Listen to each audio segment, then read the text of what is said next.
when it comes down to hidden gems.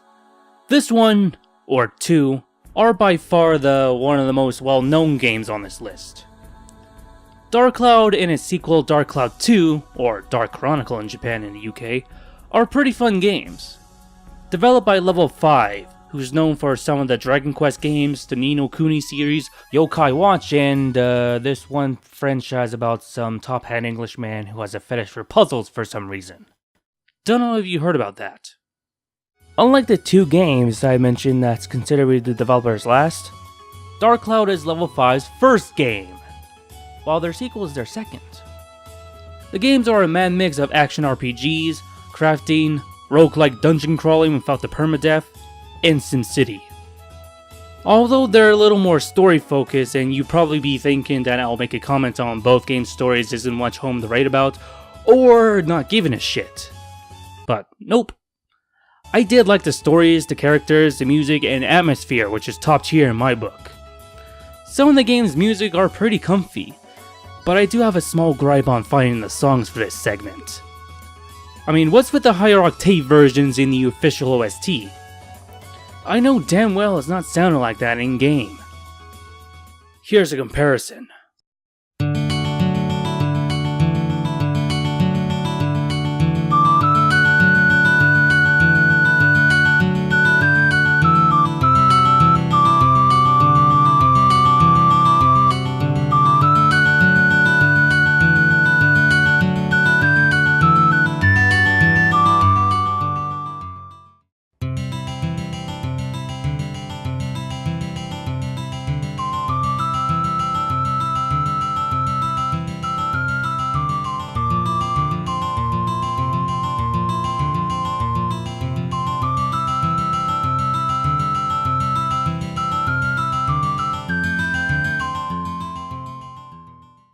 Dungeon crawling is a fun one, for the most part.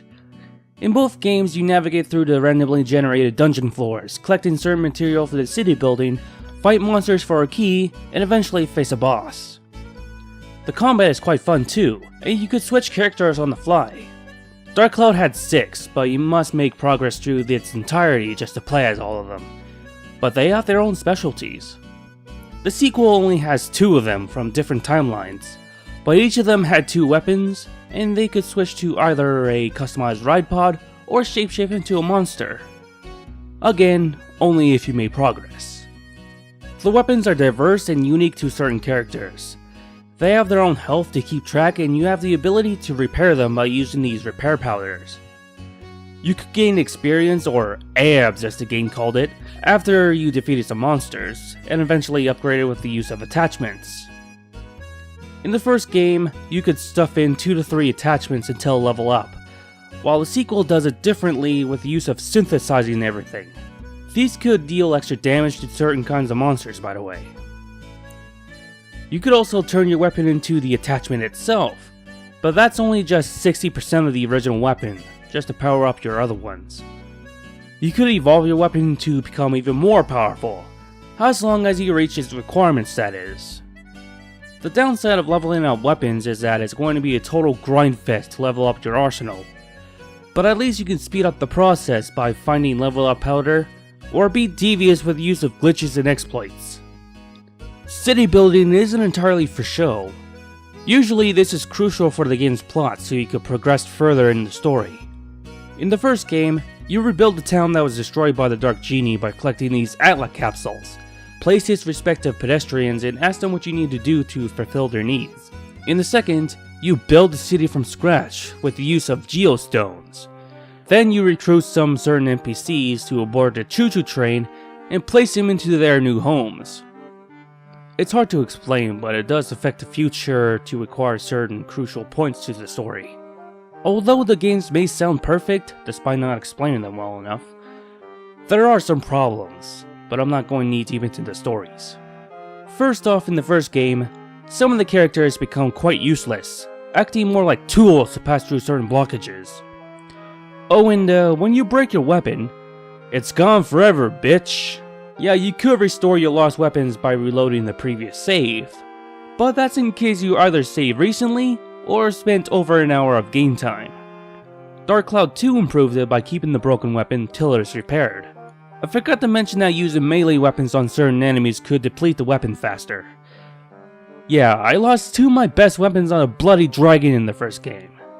The minigames, specifically fishing in Dark Cloud 2's Sphida, kinda sucked.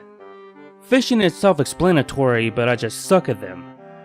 Sphida is basically Dark Cloud 2's golf, but set in the dungeons. The environments will piss you off when playing Sphida, because some of these dungeons, like the sewers, there's a fucking pit or out of bounds area for the ball to easily land. Sometimes it's at a strict limit of strokes before the ball vanishes, meaning you need to time your shots just right. One more thing is that your ball has to be the opposite color of the hole, or it'll just repel like magnets. Luckily, those are optional and golfing doesn't start until the 3rd chapter. The plus side is that you'll earn pretty useful items if you manage to complete them. Many will want a Dark Cloud 3, but I think it's already wrapped up in the 2nd. But then again, there's also Rogue Galaxy, which is a whole different story. But it does have a similar look and feel to Dark Cloud 2. Just saying. You can actually get these games for $15 each on the PlayStation Store right now. They're worth getting.